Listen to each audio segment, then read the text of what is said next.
Life isn't perfect, and neither are we. Nope. But we know how to face our fears And have some fun.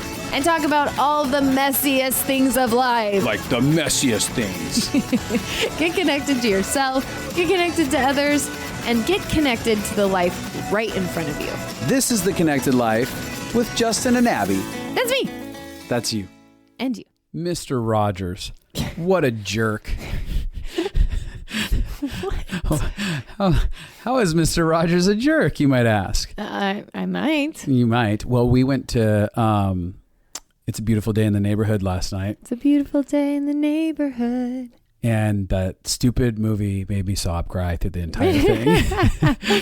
Thanks for nothing, Rogers. I was sitting like... You were. It was hysterical. But you know what is kind of awesome about that is for the first time when we talked afterwards. Yeah. For the first time you were crying, not because you were feeling the pain of the guy who had dad issues. For the first time you were crying because you were feeling the goodness of the love that you've received. Oh, absolutely. I was wrecked because I've had so much love in so many areas. And I was like, I have met people that are like Mr. Rogers and they have loved me. And I want to be like him, but not him. Totally. I don't need the cardigan, Rogers. No. But you know what? I loved that Shameless Father series plug because you really have worked through your father issues. So it really was true. like a cool thing to see. And the Father's series from now until Christmas is 25% off or $50 off. $50. Woo! Save $50 at Justin and Abi. That's abi.com. Yep. But that actually wasn't what we were trying to do. I wasn't even planning on saying that. But I did feel, I mean, we were celebrating this last night, how much healing you've got. And we had one of our friends that was there and... oh, this is the best. She in the middle of it. So we have two extra friends with us. It's me, Abby, friend. And the friend on the far end is like... Doesn't really emotionally connect to movies. Loves movies, but doesn't feel things. And is actually incredibly emotionally intelligent, but she doesn't necessarily feel things the same way other people do. Yeah. And so she can begin to hear the snifflings all around her. Oh yeah, because my friend next to me is crying. You're crying on the other side of me. The row in front of us is crying. And Abby apparently hears her be like, are people crying? But it was like a very incredulous. It was like, why are people crying?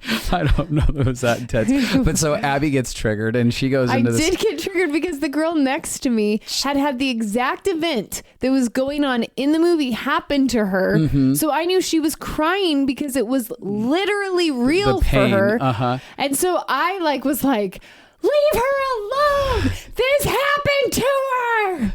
But literally afterwards we're in the car and we start into but then she couldn't hear me. So she was like, what? And then I was like, leave her alone. You're ruining the moment. She was like, I don't know what you're saying. So both of us ruined the moment for her. You really did. And what made me start laughing in the car is how savage you were. You're like, you were being emotionally obtuse in there.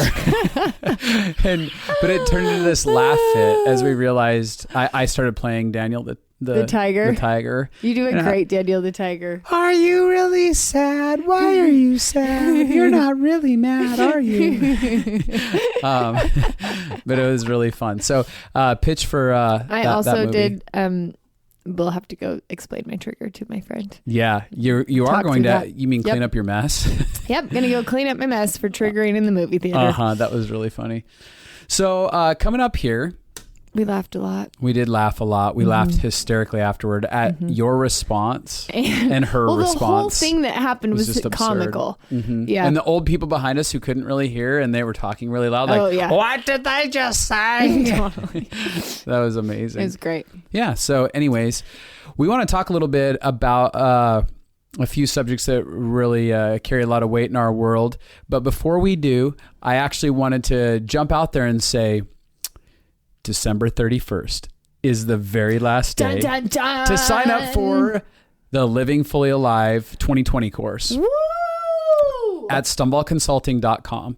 It's very exciting. Living Fully Alive, I know you guys have been listening to us. Some of you may be freshly joining into this, but Living Fully Alive has been a foundational course that we created to help people unlock their hearts, learn how to communicate well, understand things about themselves, and really be able to reconcile not only with themselves, but reconcile inside of relationships and become somebody who's living a powerful life, and we're wanting to define what it looks like to become a powerful person who, inside of the context of power, we're not actually living in a way where everything is happening to us, but we're able to find our peace and our joy and our happiness, irregardless of the external circumstances in the world around us. But in order to do so, we need some tools. We need some tools to navigate our history, and we need tools to be able to show up to the present circumstances in front of us. So many people are like, oh, if I could have had these tools 50 years ago, my whole life would have been different. My relationships would have been different. And it's also like empowering people who want to work. If you want to be a life coach, you want to be a life consultant, these are the tools we use in all of our sessions. Major foundation for you. And so it's a good way to not only navigate your own life, but we find that especially with parents or kids with their parents or people with their friends are now being equipped to communicate really well and to become investigators in other people's worlds and shatter the judgment that they have in their lives so that they can actually be fully present and really enjoy the people across from them. And the people across from them can feel the love that they have to give by being able to actually implement a lot of these foundations that we've created here. Kind of swoony. Why? While you're talking about it, I'm like, yes, that is what it is. I want to take it. You're so weird. You caught me up. You caught me up. You're a good speaker. Yeah. So if you haven't joined us yet on that, you have until December 31st. That's our cutoff date for Living Fully Alive 2020. You're going to want to jump in and go ahead and get in on that.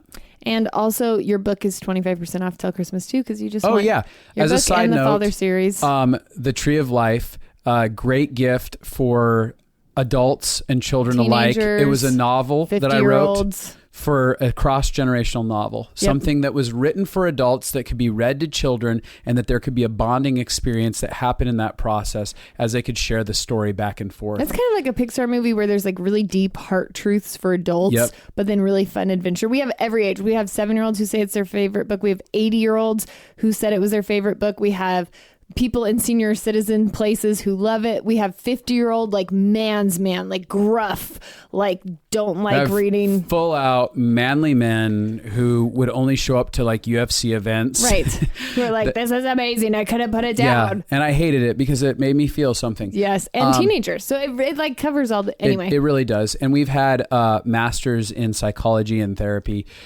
come back around, or PhDs, and say, hey, this actually explains shame. Foundational shame and guilt and condemnation in ways that I haven't seen. Yeah, people use it. But what we've done for that, and this is the last we'll say, is that for the Father series and also the Tree of Life, not only is there 25% off on those, but also we're making sure that we're shipping the day we're getting those orders in so that you guys can get them for Christmas. Get them for Christmas. So moving forward, we're really going to tackle an issue that's incredibly important to both of us today. Yeah, we're talking about spiritual leaders and learning how to relate to them in a healthy way. And this really got sparked because I was meeting, some of you don't know this, but we're life consultants. And so what we do is we help people work through their emotional issues, places where they're stuck, and work through their trauma. And so basically something that we have done is we've actually... Not something we've done. I had a meeting this week. Sorry, I got distracted. I was taking my jacket off. I was really hot and I couldn't talk at the same time. Okay, so I was having this meeting this week and I heard this story. I heard the story of this couple. They were dating. They were engaged. They were running along well. They were about to get married. And a spiritual leader came up to the girl and said, hey, has this guy touched your butt before? And she was just innocent because she doesn't feel like that's a problem, and was like, yeah, totally. And he proceeded to ream her for how inappropriate that was. And then he went to the spiritual leader who oversaw her boyfriend, her fiance, yeah. And so then her fiance was called into a meeting where that spiritual leader proceeded to say, how could you ever think that's appropriate? What is wrong with you? That's so clearly wrong. Shaming, condemning. What's wrong with your sexuality? Why are you not honoring her? And that like really devastated both of them. And left a major impact on their lives, not just for a moment, but actually rippled out heavily into their journey of marriage. Yeah, brought a lot of shame into sexuality, locked both of them up in sexually, locked him up in being able to pursue her well, just like he felt like a failure and like a little boy who just got chastised for doing something he didn't know was wrong. Yeah. And when I was listening to this story, I got so mad. I was I can't handle this. There are people in the world going through real problems, and touching her butt is what you decided to spend an hour throttle on. Somebody over. This is what we're doing in churches. This is what we care about. Like, there are people who are literally broken and dying. I know Justin's telling me to calm down a little bit. Clearly I'm passionate about it. Yeah, I mean, just bring it down for my levels on this recording. Totally. I've got to edit it. But I think that obviously passionately hits both of us, this type of idea. And let me back up. This isn't about any singular spiritual environment. This religion, whether Buddhist, Muslim, Christian, Jewish, it doesn't matter what religion it happens to be, or spiritual practice it happens to be. There are rules by which each of those practices are being governed, and some of them are incredibly destructive. And they're especially destructive when we don't take spiritual leaders and put them in the proper place, and we don't understand. We don't understand their proper role. Yeah. And so this is actually a blanket for anyone who's listening from any spiritual background. And even if you're an atheist who's sitting here listening to this, this is applicable to anyone that you're actually giving authority over your heart and your life. And so we want to kind of dive into that, because the reality is as you got pissed off there, and I knew their story, and I was very saddened for them as well. In the past, I would have been what we call triggered. Yep. And been like, F these people. Yep. I've had a lot of resolve inside of my heart because I don't feel powerless to spiritual abuse anymore, or powerless to spiritual leaders. Yes. Or authority figures. Yeah. Because I am my own person with my own thoughts. But I've had to go on a journey to get there. Absolutely. And there's a lot of people that haven't got out of their childlike, how do I put it? They haven't become their childlike posture, not their childlike wonder, but their posture of, I'm just a kid. I'm not an adult. And in living in that space, they're looking for an authority figure or some adult to tell them what to do, what to believe, how to feel.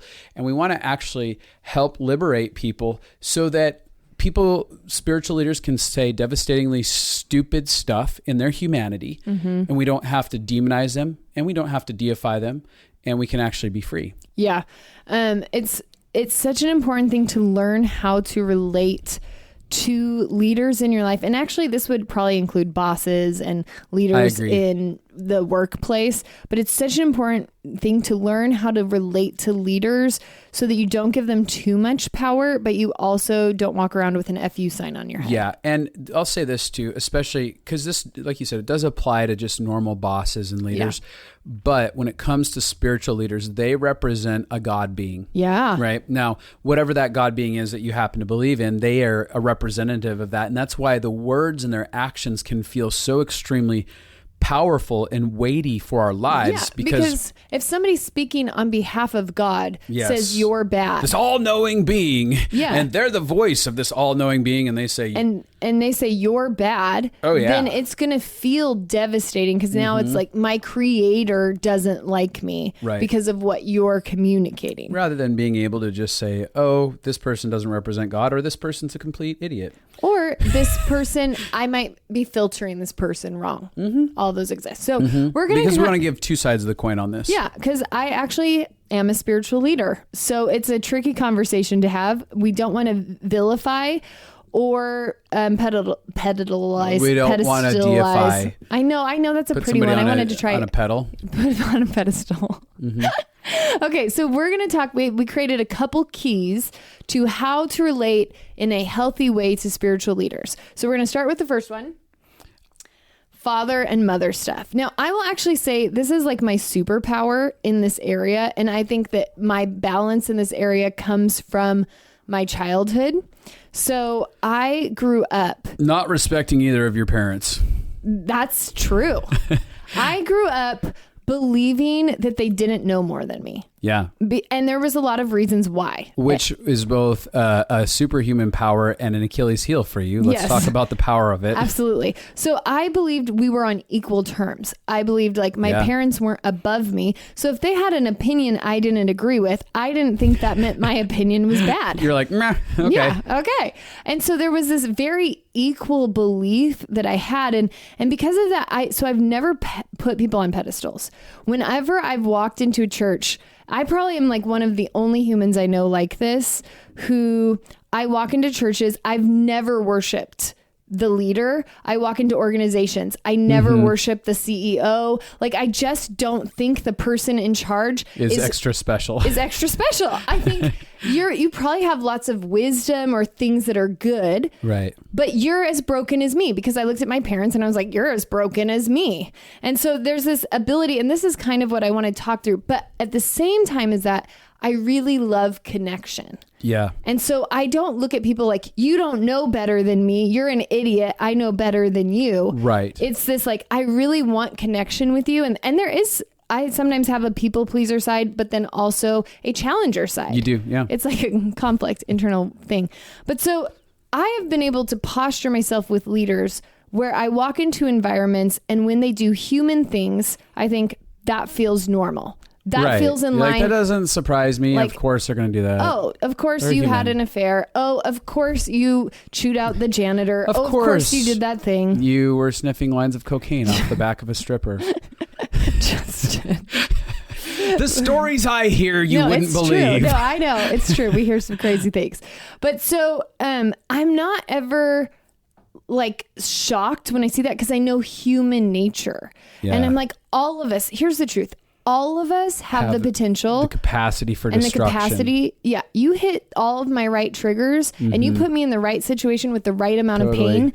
I could do things that I would think in your are impossible sane now. Mind, you'd never even consider. Yeah, because real. And the truth is, our triggered self is never our best self. So if you get anyone in the wrong it's not situation, our authentic self. Yeah. So, but in saying that, and that's kind of what I want to talk to people about now, is learning how to believe that your voice matters. So when I meet with leaders, I actually really want to hear what they have to say. And I like peace, but also I'm not afraid to have a different opinion and disagree, and not give my whole self-worth or value over to if a system approves of me or not. Yeah. And I want to interject something in that, because you're talking about the idea of our mom and dad wounds and stuff like that we're bringing into the experience with leaders. And for me personally, I wasn't able to appropriately have my voice and feel powerful with what is perceived to be as authority figures until I could actually confront my history with my mom and my dad. Yeah. And this is what I would say, and I want you to dig into that, but whether you know it or not, whether you believe us or not, every leader you interact with, you are actually subconsciously relating to your mom or your dad. All the time, every time, until you have that part of your soul resolved. Yes. So you bring all of your fear, wounds, bondage, all of your judgments, all of your beliefs to the table, and you bring all of your approve of me, love me, take care of me. Like you bring all of your needs you didn't get met and all of the things you hate. You bring it all into relationships with leaders. Absolutely. And so because of that, in order for you to actually relate well with spiritual leaders, you have to take ownership over you, over your inner world. What am I bringing to this? Because there's a lot of times, I know that in the past, my filters created judgments that said, you're bad, you're unsafe, I don't like you. And it was completely wrong. Yeah. They were genuinely good people who in their humanity made mistakes, but they weren't out to do anything bad towards me. But they were up against my walls, my wars, my battles. And go ahead. Oh, I was just going to say, and the thing is that no matter how good a spiritual leader is, they can't be the father you never had. No matter how much, or the mother you never had. They can't actually, I was going to say mother after that, but you can't, and everybody wants that. People don't know it, but they want their pastor to be their parent. And that is that literally sets them up to be disappointed. Mommy, Daddy, don't you love me? Don't you want to spend time with me? Mm-hmm. Why won't you're a horrible person. You don't care. You're not doing your job right. You're supposed to choose me. Mm-hmm. Or even like, oh, you're used to your parents criticizing you all the time. Yeah. That either means you find spiritual leaders who criticize you all the time. And actually do criticize. Or when you have spiritual leaders who aren't criticizing you at all, you still hear it. All they do is criticize. Yeah. What? I'm just giving you honest feedback because you asked. Mm-hmm. So it's really important to know. What would you say your triggers were and how you learned to overcome them with parents and leaders? Well, I think that first and foremost, I was terrified of having a voice, period. And so what would happen is I would have a momentary wound with a leader, and it would fester, and I'd get really angry and build a case against them because I didn't believe collect data to build a case. And then all of a sudden I'm at volcano mode with them, whether the volcano is an aggressive outburst or it's F them, I'm out of here, peace, this is ridiculous. And I just walked away with a judgment because my system told me that a confrontation won't go well.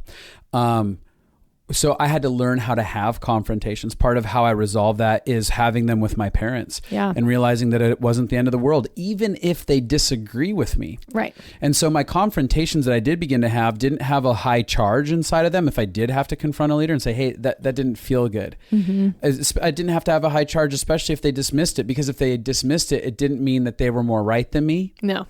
It didn't mean that I was wrong. It didn't mean that I was bad. And part of my healing process with authority was my healing process with shame. Yeah. I started to dismantle shame inside of me and go, I'm not a bad little boy, going all the way back to my relationship with my parents. Yep. So if I'm not a bad little boy in this relationship with these authority figures, they could have strong opinions. They can think I'm doing it all wrong. They can think I'm doing it all wrong, and I don't have to create war. Yep. And that's one of the number one things that happens for a lot of people is because of their shame, they end up building a war against someone who has a strong opinion. Or they become deflated by the person. So I know. And they feel controlled now because they can't hold their own in having an opinion. And now they become deflated and they become a mushball. Yeah. And so part of the thing I was thinking, even the story we told at the beginning, when they called the fiance, the man in, and they reamed him, he had already had a relationship with his father. Yes. That was really painful. Very painful. And unfortunately the leader didn't give a shit to ask those questions. As a side note. Which is very unfortunate. It is very typical because we're going to talk about the power. That. But so here's what happened. He has a wound from his dad. Yep. Men won't seek to understand. They don't care. They don't care about me. They'll punish me. Yep. And so actually, if he didn't have that wound, that situation would have been annoying. It would have been like, oh my gosh, I can't believe they said this.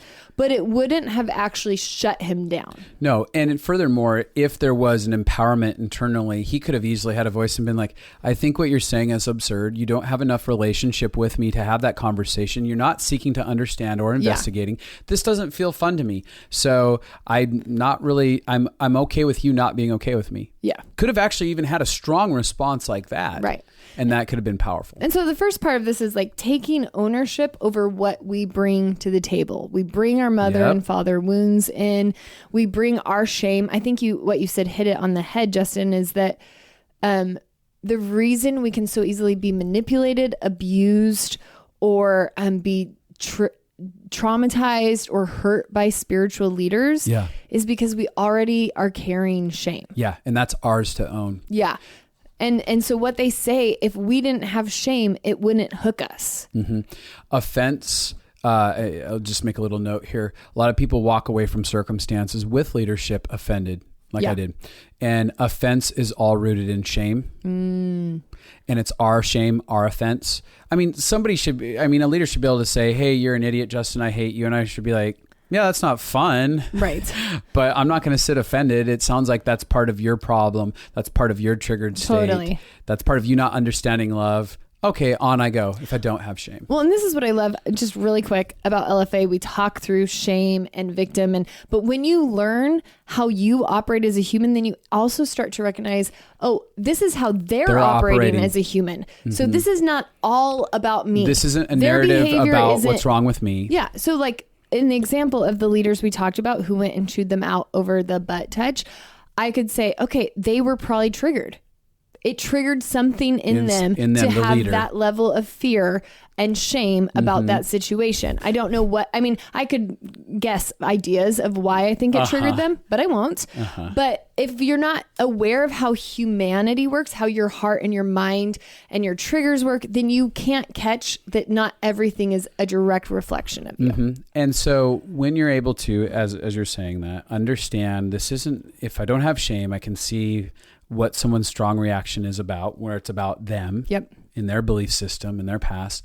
I can find such peace inside of that. And I can have compassion and be like, oh, they're really tortured on the inside. Yeah. That this rule needs to be this strong for them. Yeah, absolutely. So we're going to talk, the next key, so is being aware of your mom and dad is the first one. The second one is do not demonize or deify leaders. And we're going to take some time to go over each side of that, so that you guys can actually learn how to hold, basically balance is the best way to be healthy.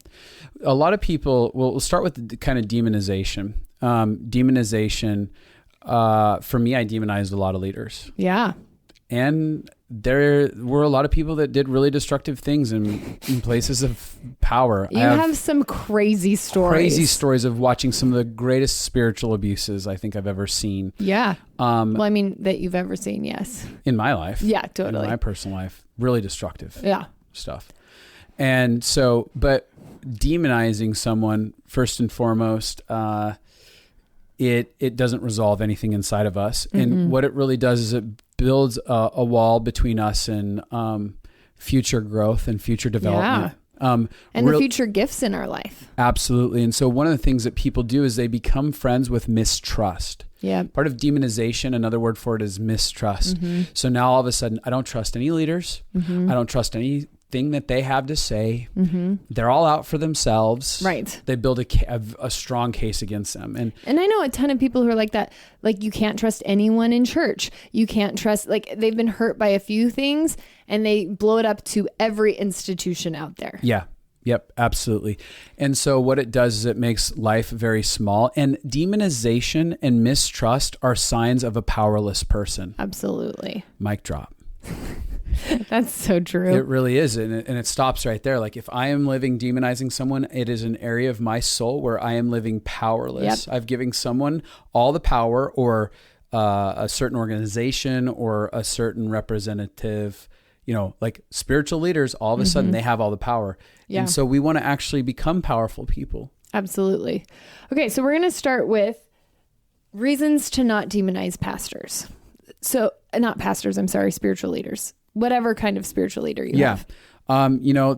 They actually get everyone's triggers at them. Okay. So I was a spiritual leader, and every single one of the people I oversaw manifested issues towards me about their parents. Oh yeah. I get it all the time. Where you're like, I actually have never, like, every time I saw you, I hugged you and looked excited. And then they're like, you don't like seeing me. And you're like, I don't even know what could create that.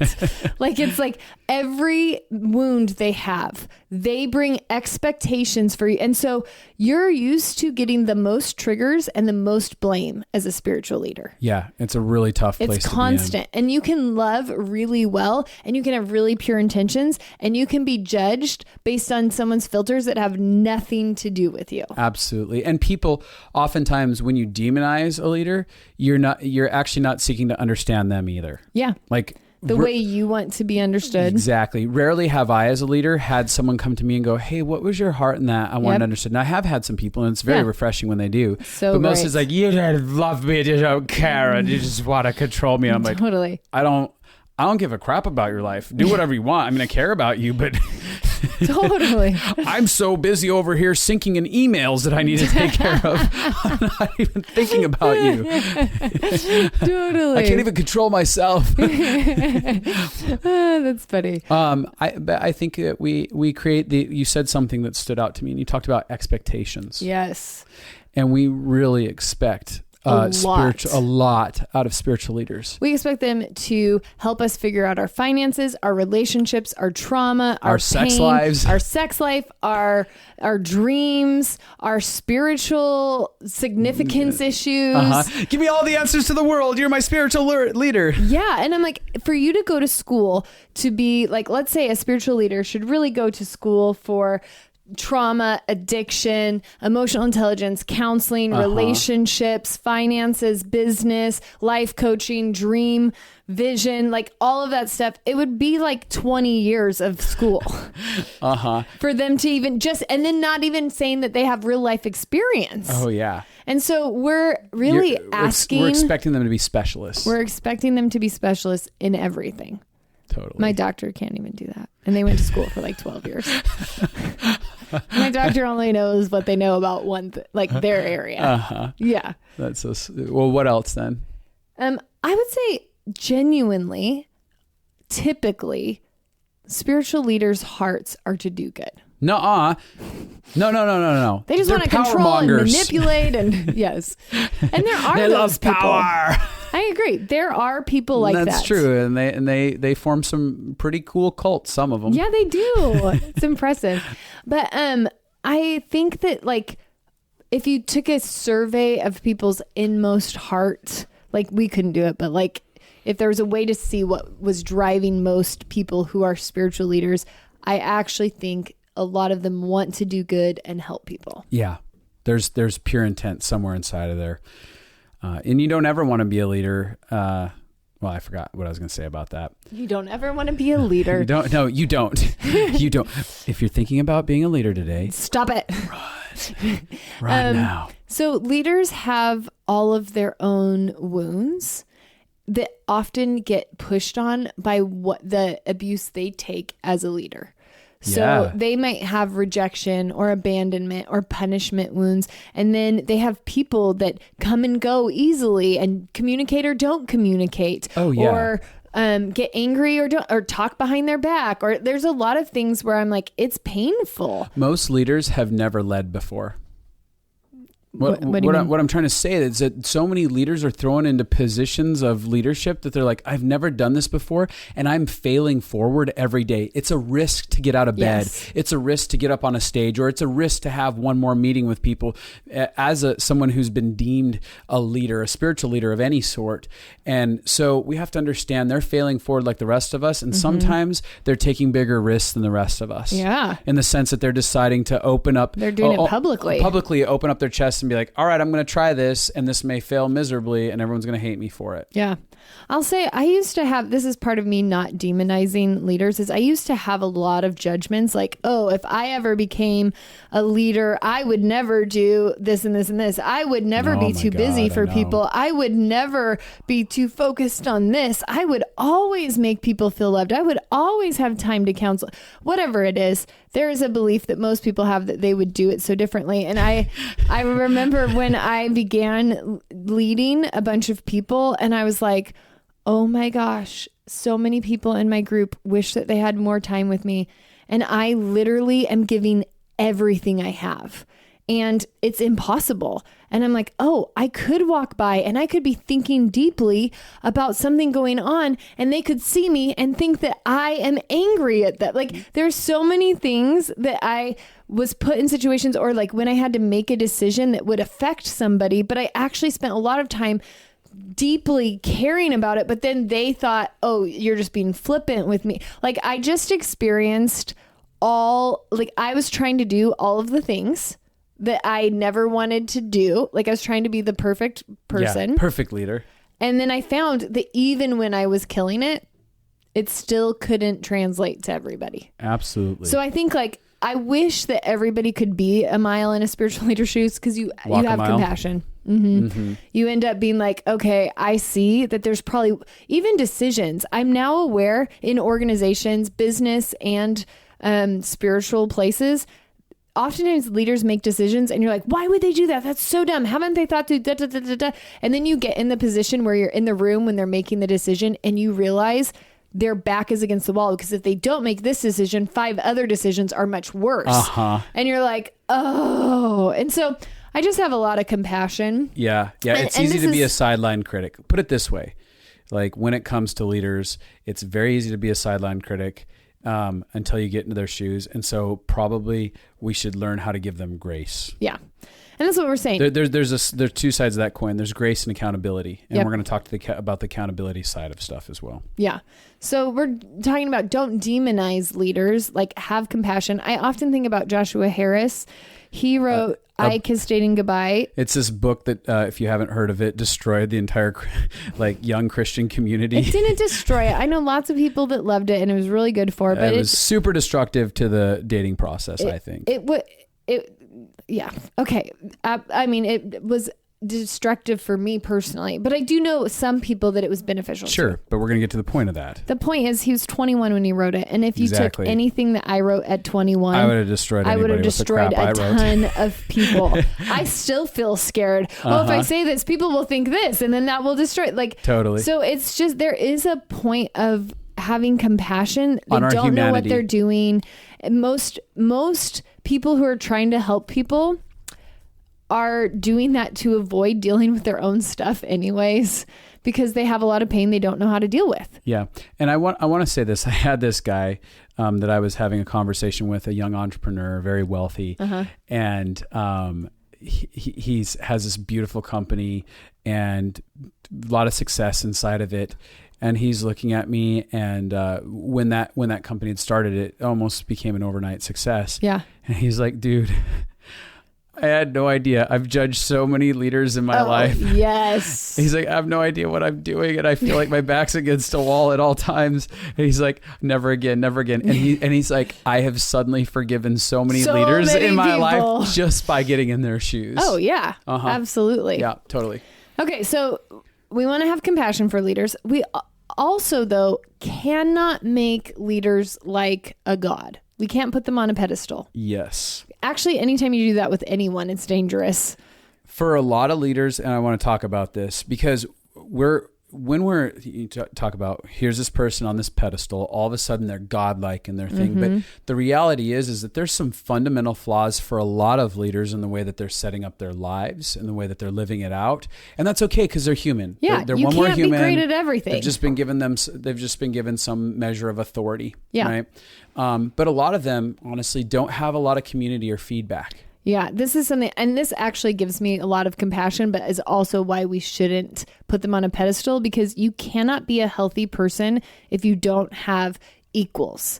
Yeah, and where there's good feedback and accountability. Most spiritual leaders don't have people who actually know them. Because why? They're giving all the time. Right. They feel like, I need to look like I have it together. If I come to you and tell you, this is why there's suicide in pastors. If I come to you and tell you that I don't know what I'm doing, you won't follow me. And then my finances depend on that. And so it becomes this very crazy cycle. And then I don't actually have true friends because all of my friends I'm leading. Well, that's not actually a real friend.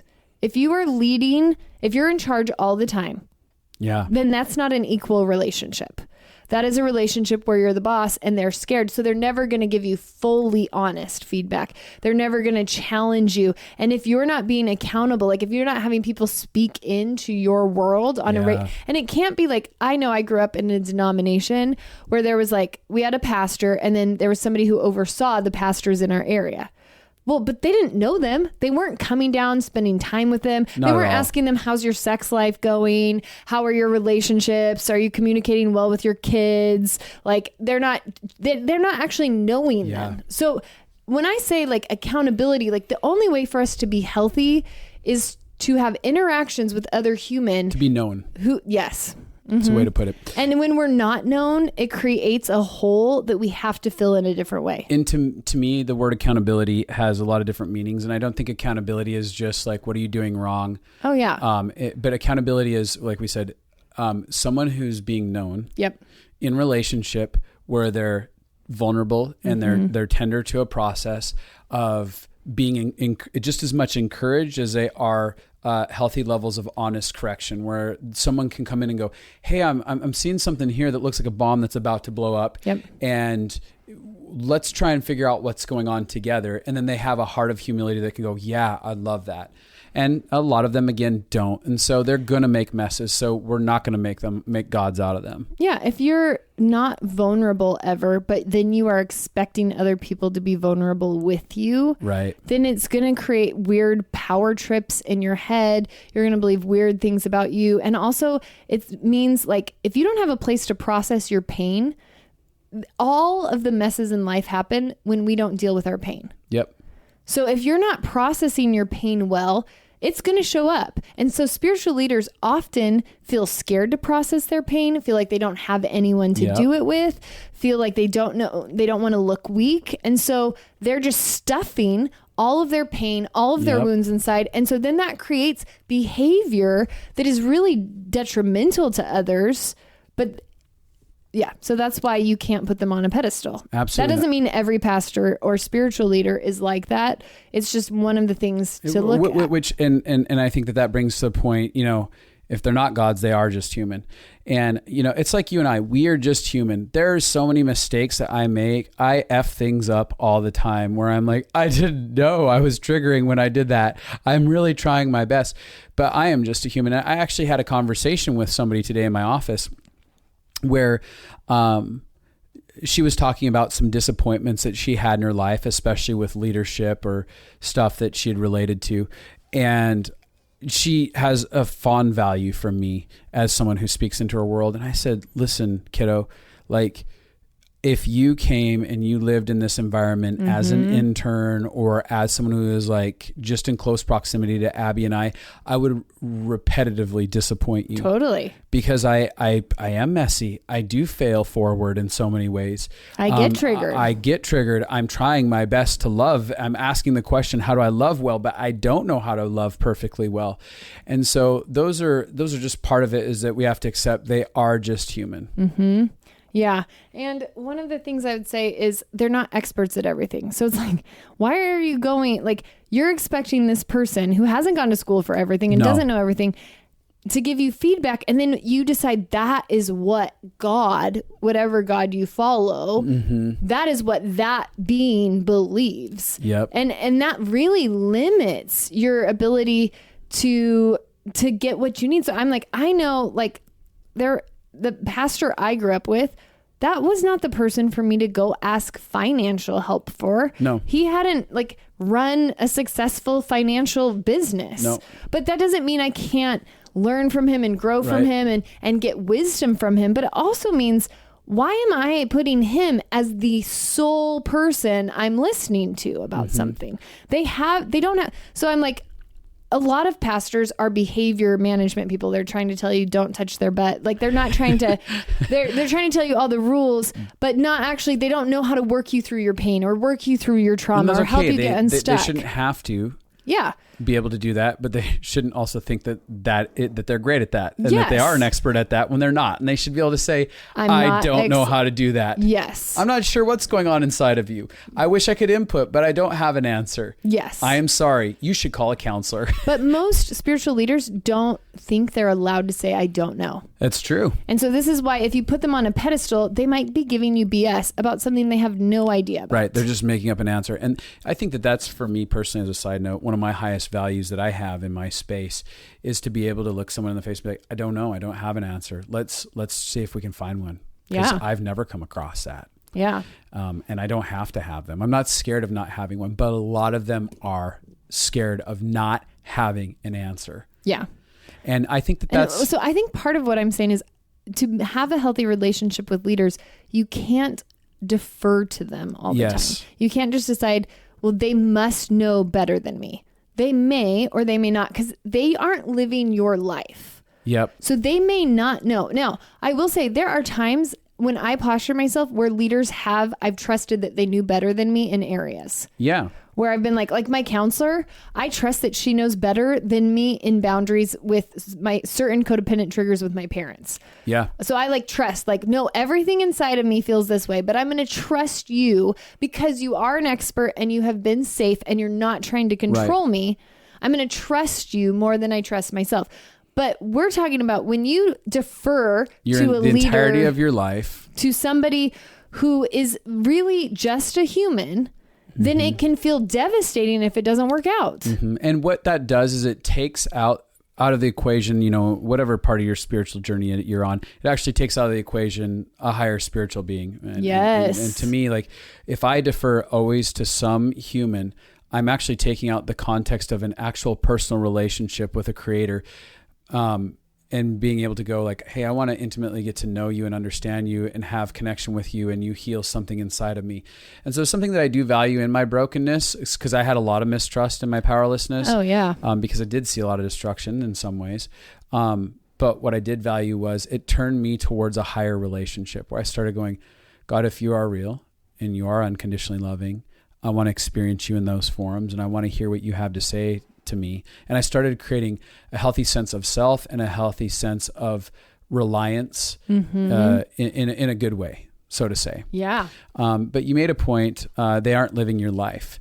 And I think that that's something that we need to really understand. When I have people come into my office and they're like, should I get a divorce or should I stay with this person?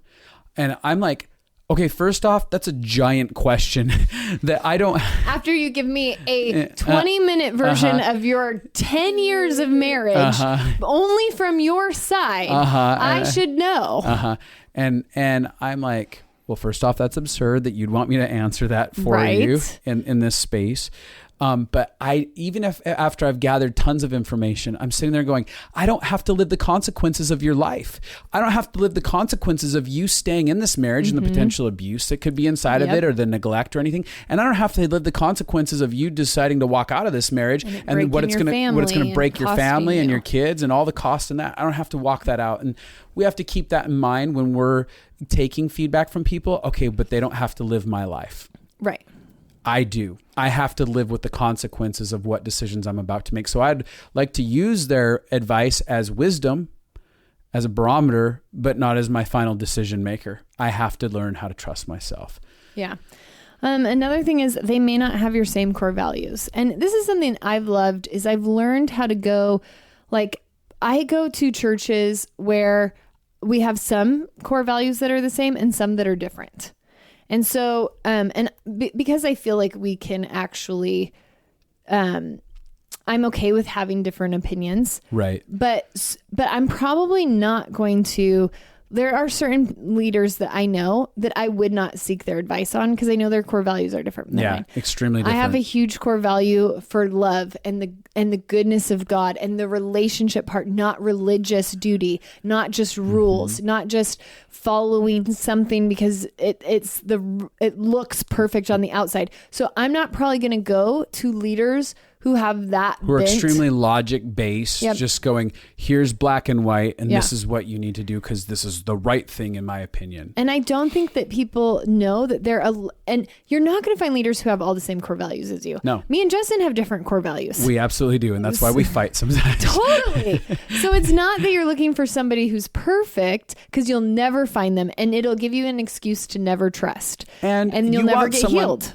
You want someone that has the values but doesn't have all the same opinions because you want to be challenged. Yes. You want to grow. You want to develop. But at the same time, you need permission to be like, that person doesn't, like, they're not going to aim my life the direction I'm trying to go. No. So that's I not the right person to listen to. I don't look at their life and hope that one day I am that. Right. And I think that that's also a thing that we can look at is, when I look at someone, do I see the byproduct of their value system and what it's producing? Is that something that I actually want to have? And if I do, then I'm more open to hear about their value system if it is different from mine, if it's producing something that's actually worthwhile.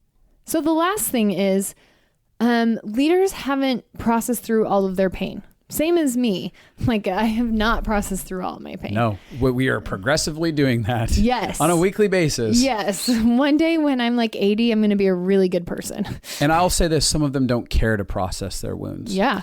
And they don't care to be in a heart journey and engaging a health journey. And because of that can make them incredibly unsafe and destructive if they're not on that. Yeah, because everybody triggers. Everybody has protective mechanisms when they feel scared or unseen. And so people can get angry, they can get controlling, they can get demeaning, they can get condescending. And all of that is when they're not dealing with pain. Yeah. And so it's a reason not to deify pastors, leaders, spiritual authorities, CEOs, is because they are broken humans just like you. And they are going to act out of their pain just like you do. And so if you have them on a huge thing and they act out of their pain, you are giving them the power to destroy your world. Absolutely. And so today we're going to kind of wrap this up. We have a part 2 to this that we're going to dive into next week, that I think it's going to expand on some of what we've done and give you some keys and some tools to move forward. But Abby, my question for you is, do you have any homework for them? Yeah, I think it'd be good for you to take some time and look at a couple different things for ownership. Look at the wounds you've had from leaders in the past. That's good. And the first thing you want to look at is what was my shame? If I didn't have shame, how would their behavior have affected me? And then so that you're owning what is your part. And then, did I put leaders on a pedestal? If so, why? How was I interacting with them that is similarly to my parents? Yep. Oh, I was trying to get their approval. I was trying to fix them. What is my how do I show up to spiritual leaders? How am I engaging? What are my fears? What are my judgments towards them? And what do I need to do to balance me? So we all have tendencies. So you might have a tendency to villainize leaders, then you need to work on compassion this week. Or if you have a tendency to put leaders on a pedestal, you need to work on, I tell people this all the time, learning how to not fantasize about who someone is. Yeah, and rip off your denial band-aid you're living in. Yeah. And be like, what kinds of issues could they actually have? How are they not perfect? What are they still probably working through? Yeah. And I think that also, to me, I can have incredible respect for someone, and I do. I have respect for certain leaders that have been in my world, but I see them as peers. In the sense of they're not above me, they're not below me. And when I relate to people, we've been deemed as leaders inside of our space, whatever that is. I don't think that I'm above people or below people in that. I don't think that, they're below me and I'm here to teach them something. I'm actually here to learn something from every person that I interact with as a leader. Yeah. And so I think that it's about getting into that balanced state of truth and reality about interacting with authority and being able to value them appropriately. Yep. So if you have had lots of pain, we are going to spend a little bit of time validating pain and kind of talking through some of that in our next episode. You'll want to listen if most people have gone through, if you've been inside of a religious culture, you've probably had pain. Yeah. And so we want to just actually take some time and validate and have compassion for that the next time. Oh, and last piece of homework, demonize. Who have I demonized as a leader? And I want you to write down list. Maybe that's 1, maybe that's 12 people, that authority figures that you're like, I hate them. They're terrible. I can't believe they did these things. And those are places where we're going to begin to invite forgiveness into, or invite you to have a voice for the first time. Cause maybe it's just been under the surface that you hate them, but you've never actually honestly looked at it. And maybe it's a season to grieve, maybe some pain that happened there, and then begin the process of forgiveness. So good. So freedom, freedom, freedom. Woo! Jump on to stonewallconsulting.com. Sign up for LFA as soon as possible, and rate, review, subscribe, and share if you got anything out of this experience. Ow, ow. Goodbye. Goodbye.